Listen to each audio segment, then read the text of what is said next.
usuario de Instagram, Yusuf Muhammad 09, publicó un interesante video de su viaje a las montañas.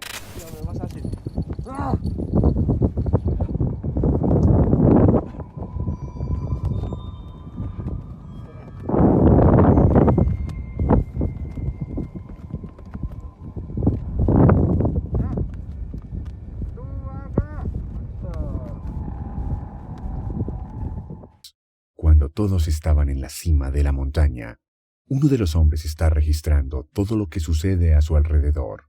No es fácil notar que uno de ellos se destaca claramente de los demás, el hombre que no tiene cabeza.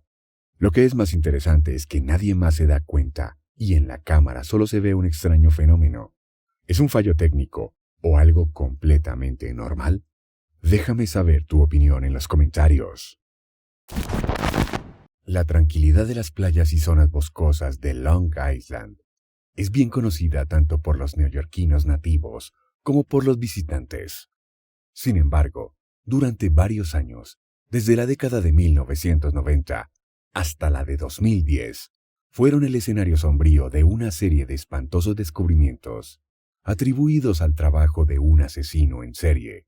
El 20 de abril de 1996, los bañistas de Blue Point Beach, cerca del Parque Davis en Fire Island, se toparon con una escena macabra al ver un par de piernas femeninas envueltas en plástico, con las uñas de los pies pintadas de rojo. Las autoridades creen que ella había encontrado su destino unos meses antes de ser descubierta. El 12 de abril de 2011, salieron a la luz más restos de ella. Su cráneo fue descubierto en Ocean Parkway, al oeste de Tobay Beach. Poco más de un año después, el 18 de junio de 1997, en los densos bosques del Parque Estatal Hempstead Lake, Nueva York, un excursionista hizo otro descubrimiento horrible. Un torso femenino encerrado en una bolsa de plástico negra, alojado dentro de un gran contenedor verde de Rubbermaid. Un tatuaje íntimo de un melocotón mordido adornaba el lado izquierdo de su pecho, un conmovedor emblema de su identidad y muerte. En particular, era evidente una cicatriz de cesárea. Los investigadores la apodaron Peach, y se suponía que era una mujer negra o mestiza de entre 20 y 30 años. En 2011, se encontraron más restos de ella en Jones Beach, con 2 brazaletes de oro que los acompañaban. El 4 de abril de 2011, en un lugar que se haría conocido como un vertedero de presuntos asesinos en serie, a lo largo de Ocean Parkway, en Gilgo Beach, Nueva York, la policía descubrió otro conjunto de restos óseos. La víctima más reciente fue un hombre asiático, de entre 17 y 23 años, que medía aproximadamente unos 72 metros de alto. Se cree que es potencialmente una mujer trans o un travesti debido a la ropa de mujer encontrada con los restos. La evidencia de un trastorno musculoesquelético, mala higiene dental y dientes faltantes proporcionaron pistas adicionales sobre la vida de este individuo, llamado John Doe. Se determinó que la causa de su muerte fue un traumatismo contundente en la cabeza, y se determinó que la muerte ocurrió entre el 2000 y 2006. Trágicamente, el mismo vertedero arrojó aún más restos, esta vez los huesos de un niño pequeño. En 2016, las pruebas de ADN revelaron que la niña estaba relacionada con Peach, y confirmaron que ella era la madre de ese niño. Encontrado con joyas, incluido un collar de oro de 16 pulgadas y 2 aros de oro. El sexo de Baby Doe sigue siendo ambiguo, y algunos informes sugieren que probablemente era una niña. La edad del niño oscilaba entre los 16 meses y los 4 años, y la fecha y la causa de muerte siguen siendo un misterio. Los investigadores y detectives civiles empezaron a sospechar que esas muertes podrían estar relacionadas entre sí. Comenzaron a especular sobre un posible asesino en serie suelto en las afueras de una de las ciudades más pobladas del mundo, y muchos se refirieron a este posible asesino como el asesino en serie de Long Island, o LISC. La sombra del asesino en serie de Long Island se oscurecía con cada nuevo descubrimiento. Si bien muchas víctimas siguen sin identificarse, se hicieron más descubrimientos de víctimas cuyos nombres e historias podían contarse, lo que aumentó aún más el horror que se estaba desarrollando. Los restos de Valerie Mack fueron encontrados el 19 de noviembre de 2000, cuando unos excursionistas tropezaron con el torso de una mujer, casi esquelético, envuelto en bolsas de plástico en Long Island Pine Barrens, en Manorville. No se sabe mucho sobre Valerie, aparte de que trabajaba como escort y vivía con su novio y su hijo pequeño. El misterio de su identidad persistió durante 2 décadas, hasta que un gran avance en 2020 la reunió con su nombre.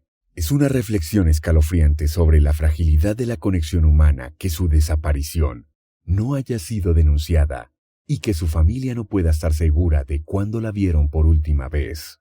Los sombríos descubrimientos continuaron en abril de 2011, cuando más partes de Valerie, incluyendo su cabeza, manos y pie derecho, fueron descubiertos en una bolsa de plástico cerca de Ocean Parkway, en Gilgo Beach.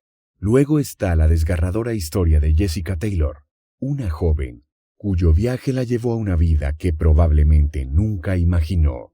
Al dejar su casa de Poughkeepsie, cuando era adolescente, Jessica se encontró en Brooklyn. Al poco tiempo, empezó a trabajar como trabajadora sexual y pronto cayó bajo el control de un proxeneta llamado Khalil Remy White.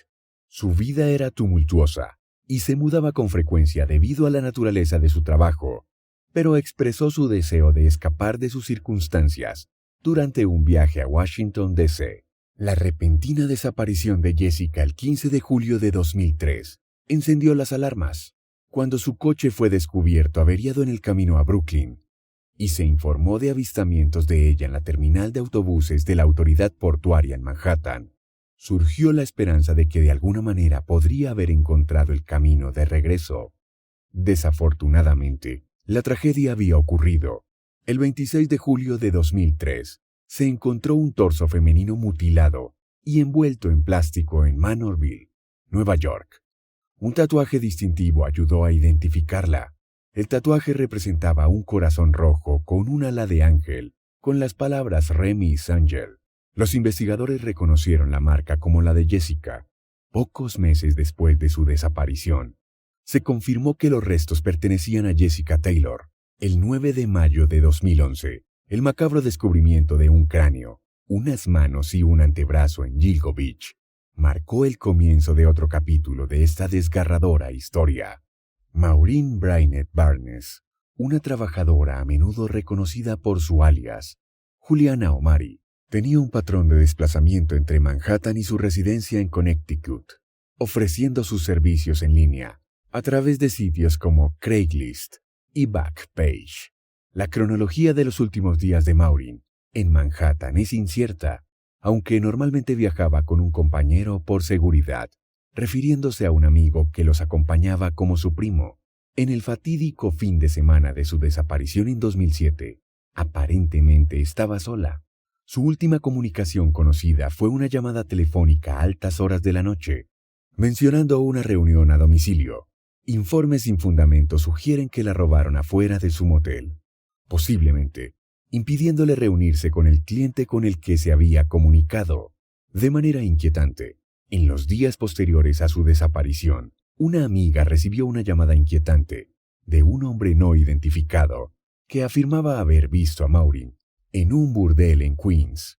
Aunque la persona que llamó nunca volvió a comunicarse, la incesante búsqueda de Maureen terminó en tragedia con el sombrío descubrimiento de su cuerpo el 13 de diciembre de 2010, cerca de Gilgo Beach. La habían estrangulado y su cuerpo había sido arrojado en una historia que se estaba volviendo demasiado familiar. La desaparición de Melissa Bartlemy, aspirante a estilista del Bronx, Nueva York, en julio de 2009, contribuyó al creciente misterio. Tras su misteriosa desaparición, su hermana recibió una serie de escalofriantes llamadas desde el propio teléfono de Melissa. La persona al otro lado de la línea era un hombre que decía ser el asesino de Melissa. Estas llamadas solo pudieron rastrearse hasta lugares poblados como Times Square, lo que no hizo más que profundizar el misterio, especialmente cuando los registros revelaron que se había accedido a su correo de voz desde Massapequa, Nueva York, el día de su desaparición. Su trágico final se confirmó el 11 de diciembre de 2010, cuando se descubrieron sus restos junto a Ocean Parkway, otra alma perdida, a manos del asesino en serie de Long Island. A lo largo de los años, se hicieron múltiples intentos para localizar al asesino en serie de Long Island, pero después de que dejaron de aparecer cuerpos en 2011, las pistas disminuyeron y la esperanza comenzó a agotarse. Esto fue hasta julio de 2023, cuando en un sorprendente giro del antiguo misterio de los asesinatos en serie de Long Island, el arquitecto de Manhattan y padre de 2 hijos, Rex Heuermann, fue arrestado cerca de su oficina en el centro de la ciudad.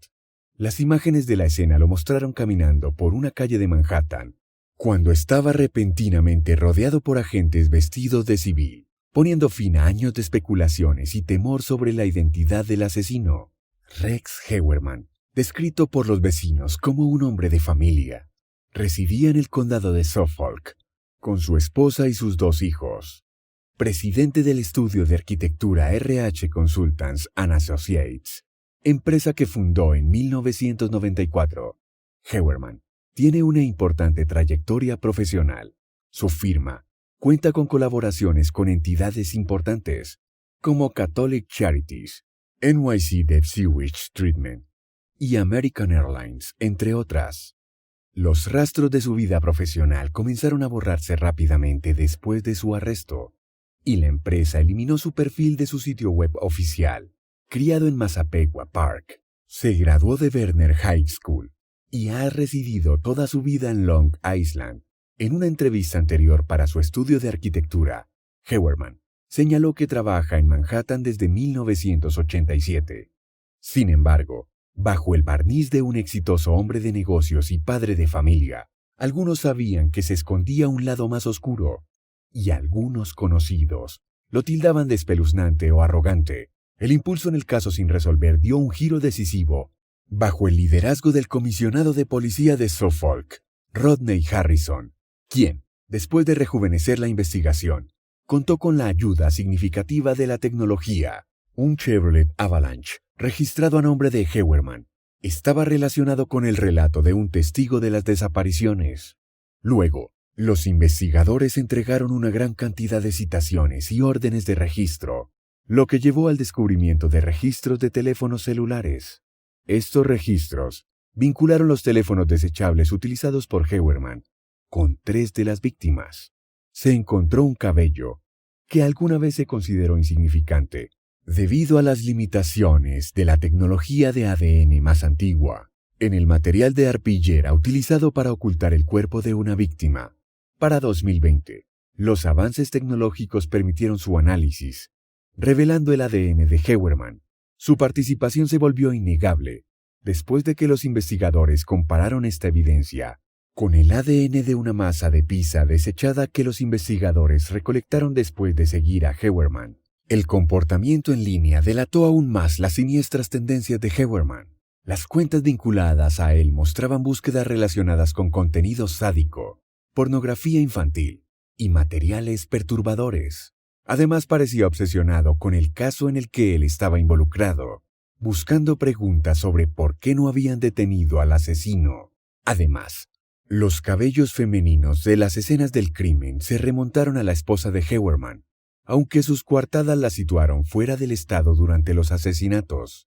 Tras su dramática detención, ha comenzado el proceso legal contra Heuermann, con la abundancia de pruebas acumuladas en su contra y el alivio colectivo de una comunidad que anhela un cierre. Se prevé que el proceso judicial será seguido de cerca, tanto por los residentes locales como por la comunidad global. El camino hacia la justicia para las víctimas y sus familias, después de todos estos años, finalmente parece estar desplegándose. En 1991, el sereno telón de fondo del noreste del Pacífico en Seattle, Washington, se vio empañado por un descubrimiento espantoso. 2 adolescentes con sus patinetas bajo el brazo atravesaban un campo de hierba como atajo hacia una tienda de comestibles, cuando un encuentro desgarrador cambió sus vidas para siempre. Un hombre emergió misteriosamente de la hierba alta y el dúo se quedó momentáneamente mirando en silencio. antes de que el hombre misterioso se marchara apresuradamente. Cuando uno de los adolescentes examinó con curiosidad el lugar donde se había escondido el hombre, encontró el cuerpo sin vida de una joven. Pronto fue identificada como Sarah Yarborough, de 16 años, que había salido de la casa ese mismo día para una competición de equipos de ejercicios. La corta vida de Sarah había terminado en violencia. La habían estrangulado con sus propias medias, que permanecían apretadas alrededor de su cuello. Su lucha con su agresor fue evidente. Los rasguños y la sangre de su atacante proporcionaron valiosas pruebas de ADN. Su vehículo fue encontrado estacionado en la escuela secundaria federal, y su examen pintó un panorama desgarrador. Probablemente la habían secuestrado en el estacionamiento y luego la habían llevado a la escena del crimen. Sarah no era solo una estadística o un titular. Era una persona brillante, atenta y dedicada. Como capitana de su equipo de ejercicios, había salido esa mañana, lista para asegurarse de que sus compañeros estuvieran listos para la competencia. La noticia de su muerte fue un golpe desgarrador para su familia y amigos cuando fueron informados, poco después de que se descubriera su cuerpo. Los dos niños que se encontraron por primera vez con la escena proporcionaron a la policía una descripción detallada del hombre que habían observado, el cual emergió del área donde se encontró el cuerpo de Sarah. Su relato describía a un hombre con un distintivo corte de pelo salmonete, llamativos ojos azules y notables cicatrices de acné a lo largo de la mandíbula. Mientras la comunidad permaneció alerta y el ADN del perpetrador fue catalogado en bases de datos estatales y nacionales, no surgieron coincidencias ni pistas durante las siguientes semanas. Las semanas se convirtieron en meses y, antes de que los seres queridos de Sarah se dieran cuenta, habían pasado décadas. El escalofriante misterio del asesinato de Sarah se había convertido en un inquietante caso sin resolver. Los dos muchachos, ya adultos, llevaron el peso de su sombrío descubrimiento a lo largo de su vida adulta. El punto de inflexión llegó en 2019 cuando la oficina del sheriff del condado de King decidió revisar el caso de Sarah. Inicialmente, buscaron la ayuda de la genealogía genética debido a la fuerte evidencia de ADN, pero encontraron una coincidencia en una base de datos estatal conectada con el hermano de un delincuente, Patrick Leon Nicholas, de 59 años. Nicholas no era ajeno a una vida de crimen. En 1983, fue declarado culpable de secuestrar y agredir a Annie Croin, amenazándola con un cuchillo, antes de que ella escapara por poco lanzándose a un río. Aunque sentenciado a 10 años, Nicholas cumplió solo 3. Si hubiera cumplido su sentencia original, Sarah Yarborough nunca se habría convertido en su víctima. Los detectives aunque sentenciaron a rastrear a Nicholas y, a partir de elementos desechados, como una colilla y una servilleta, confirmaron que su ADN coincidía con el encontrado en Sarah. Nicholas fue rápidamente arrestado. En su juicio de 2023, su defensa intentó socavar la evidencia de ADN y cuestionar la credibilidad de los dos testigos, pero prevaleció la justicia. El jurado declaró culpable a Nicholas y lo condenó a 45 años de prisión por el asesinato de Sarah. Para muchos, la resolución supuso una apariencia de cierre. Sin embargo, la inquietante pregunta persiste. Para un hombre con un historial notable de violencia, ¿cuántas víctimas más podría haber? La búsqueda de respuestas continúa mientras las autoridades investigan posibles conexiones entre Nicholas y otros casos sin resolver. En el invierno de 1957, el descubrimiento del cuerpo sin vida de un niño en una caja sacudió a la ciudad de Filadelfia y persiguió a la comunidad y al país durante las décadas siguientes. Situado en el tranquilo barrio de Fox Chase, el trágico hallazgo rápidamente se convirtió en un misterio nacional que dejó muchos corazones apesadumbrados. Apodado el niño de la caja o el niño desconocido de Estados Unidos, este caso planteó más preguntas que respuestas. El sombrío descubrimiento fue realizado por primera vez por un cazador de ratas almizcleras llamado John Stakowiak y posteriormente corroborado por Frederick J. Bononis, un hombre con una razón un tanto cuestionable para estar en la zona. Se estima que el niño Un niño blanco con rasgos pálidos y cabello rubio arena, que parecía recién cortado. Tenía entre 3 y 6 años.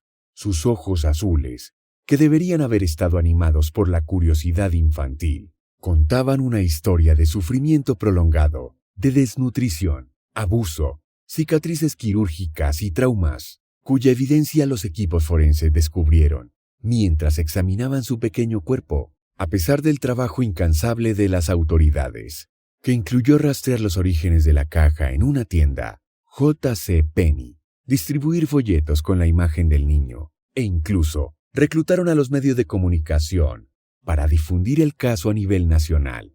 Pero frustrantemente, se les eludió la identidad del niño. La comunidad, igualmente comprometida, lamentó el trágico destino del niño y contribuyó a recaudar fondos para su adecuado entierro y homenaje. Sin embargo, como ocurre con muchos casos sin resolver, la esperanza volvió a brillar con la llegada de la nueva tecnología. El floreciente campo de la genealogía genética dio nueva vida a este misterio de décadas de antigüedad. Contra todo pronóstico, en 2022, el niño finalmente fue identificado como Joseph Augustus Zarelli. Nacido el 13 de enero de 1953, Joseph provenía de una familia distinguida del condado de Delaware, Pensilvania. El avance del ADN fue posible gracias a un pariente lejano que, quizás inocentemente, queriendo explorar la historia familiar, subió su ADN a una base de datos pública.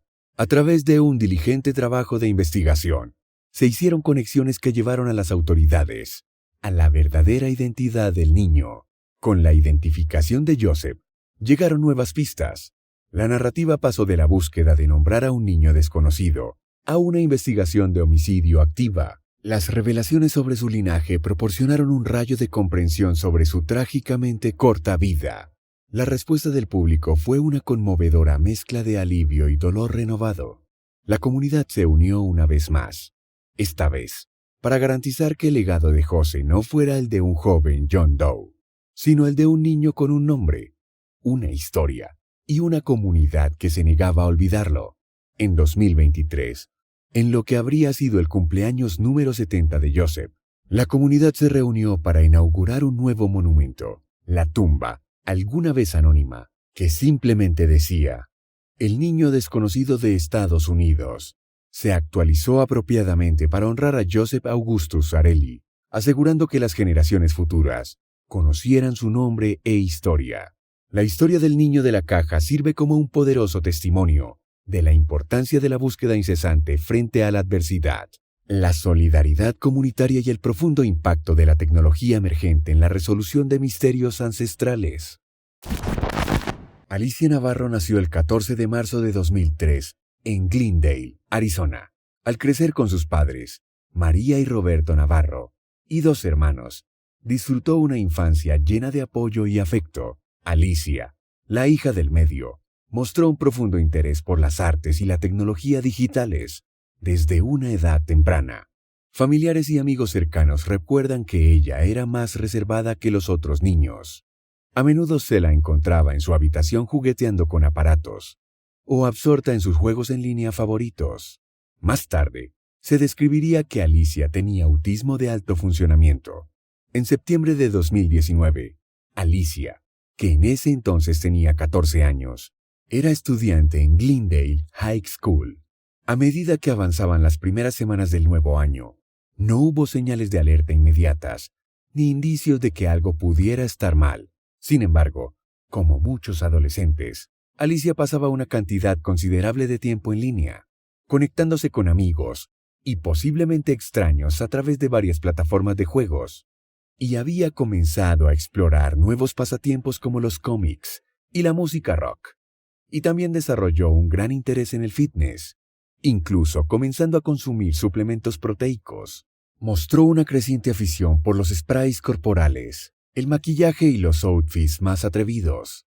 Como ocurre con muchas niñas de su edad, su madre atribuyó estos cambios a la influencia de los compañeros de Alicia en la escuela. El 14 de septiembre de 2019, Alicia dijo que se sentía abrumada y pidió faltar a la escuela. Su madre accedió y pasaron tiempo de calidad juntas.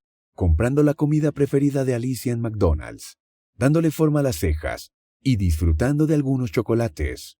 Esa tarde, Alicia se sumergió en los juegos online, algo que era típico en ella. Entre la medianoche y la 1 de la madrugada, entró en la cocina a buscar agua y antes de regresar a su habitación, compartió un sincero te amo con su madre. Al día siguiente, la mañana del 15 de septiembre de 2019, la madre de Alicia se dio cuenta de que su hija faltaba en su habitación. Ella había dejado una nota que decía brevemente: «Volveré, lo prometo. Por favor, no te preocupes». Sus pertenencias personales, incluido su teléfono móvil, quedaron allí.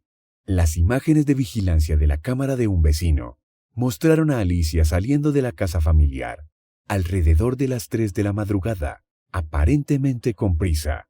Dada la naturaleza de Alicia y el estrecho vínculo que compartía con su familia, su decisión de irse fue impactante y fuera de lugar. La nota generó más preguntas que respuestas, lo que hizo que las circunstancias de su desaparición fueran aún más desconcertantes. La respuesta a la desaparición de Alicia fue inmediata, y las autoridades locales intervinieron para seguir los pasos de la joven. La investigación se centró inicialmente en sus amigos cercanos y conocidos, tratando de comprender si algún problema interpersonal pudo haber desencadenado su abrupta decisión de irse. A medida que los días se convirtieron en semanas, el alcance de la investigación se amplió. Las autoridades comenzaron a profundizar en la vida en línea de Alicia, dado el importante tiempo que pasaba jugando e interactuando en plataformas digitales. Esta vía sacó a la luz varias relaciones en línea que Alicia había formado, unas con personas cuyas identidades no estaban claras o estaban confusas. A medida que los días se convirtieron en semanas sin señales de Alicia, las autoridades intensificaron sus esfuerzos de búsqueda. La comunidad local se manifestó, organizó vigilias con velas y grupos de búsqueda para encontrar a Alicia. Para noviembre de 2019, el FBI se había sumado a la investigación, dada la naturaleza misteriosa de su desaparición y su posible vínculo con conexiones en línea. Las entrevistas con amigos cercanos de la escuela revelaron que Alicia podría haber estado conversando con alguien en línea, pero estas pistas no fueron concluyentes. A pesar de grandes esfuerzos, incluidos llamamientos a los medios de comunicación y grupos de búsqueda comunitarios, el paradero de Alicia seguía siendo desconocido. Su familia, angustiada pero esperanzada, hizo emotivos llamamientos al público, enfatizando la naturaleza vulnerable de Alicia e instando a cualquier persona que tenga información a presentarse.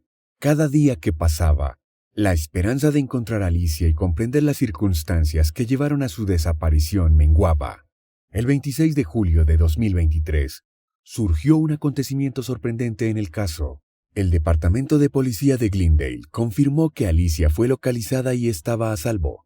Durante una rueda de prensa, se reveló que Alicia había visitado recientemente una comisaría de policía en Montana y había solicitado que su nombre fuera eliminado de la lista de personas desaparecidas.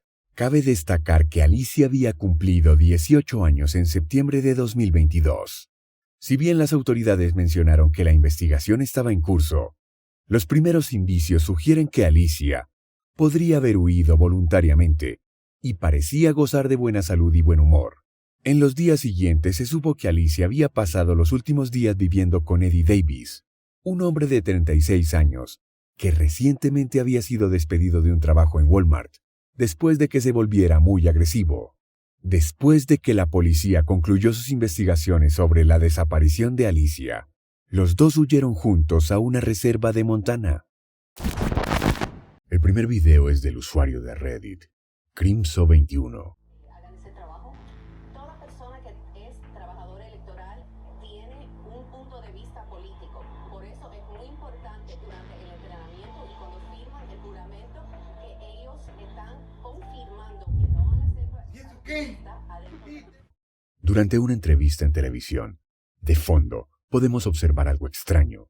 Podemos ver en algún momento una especie de portal por el que aparece un hombre. Es algo paranormal, un fallo en la Matrix, o algo que se puede explicar fácilmente. Como siempre, tú decides. Dell y David decidieron ir esta vez a la tumba de Buck. Se lo prometieron a sus espectadores y, después de unos meses, Decidieron ir allí, pero en el camino hacia el lugar se encontraron con algo mucho más entretenido.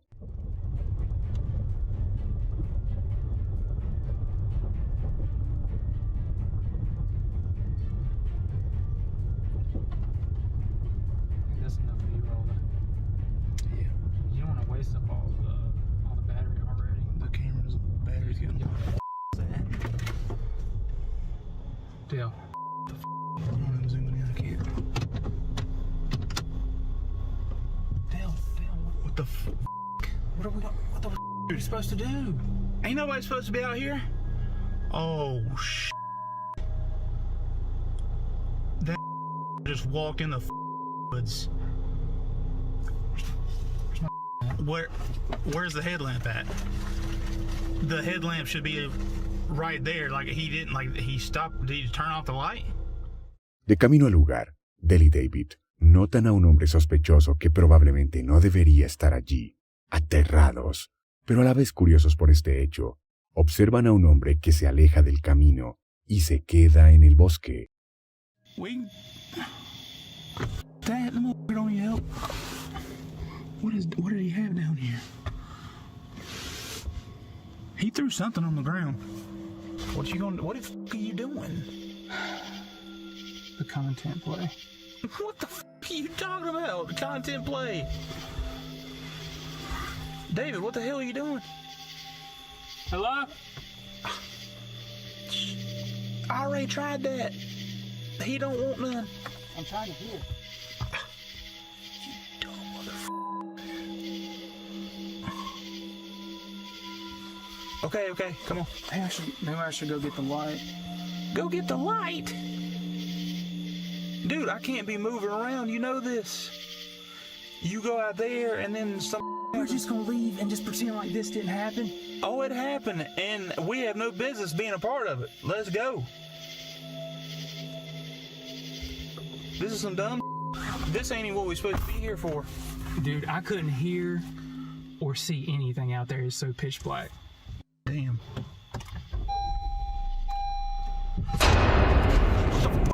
Dude, go! Dude!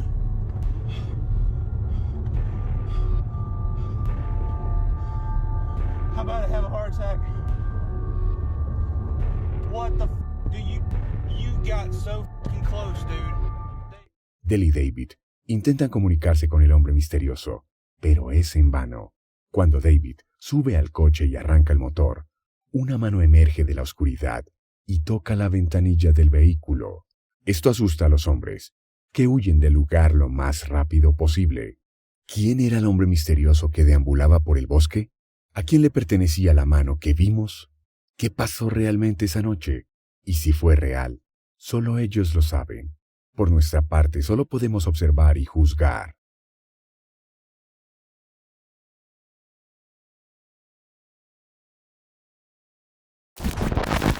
La siguiente grabación es bastante breve y muestra a un hombre paseando con su perro. Something's watching my dog. What the f? That is big. That's just like a dog with it.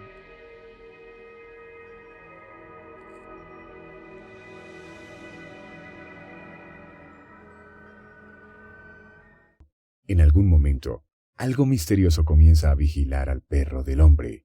Detrás de los árboles se esconde una criatura enorme, con enormes ojos brillantes. ¿Qué podría ser? ¿Pie grande o simplemente un truco de la cámara? Tú decides. La siguiente grabación tampoco tiene fuente, pero se sabe que fue grabada por un equipo de televisión que informaba sobre un accidente automovilístico.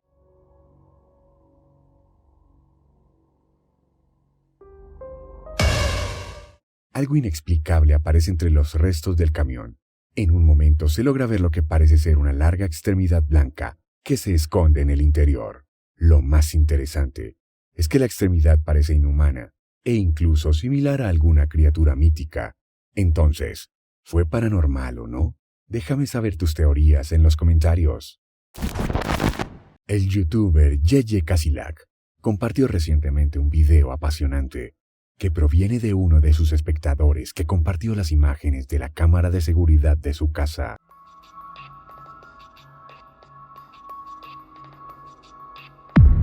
En la grabación de la noche vemos como toda la familia duerme en la cama. De repente, una fuerza desconocida tira violentamente de la pierna de uno de los niños. ¿Fue un ataque de un espíritu maligno a un niño inocente captado por la cámara, o todo se puede explicar racionalmente?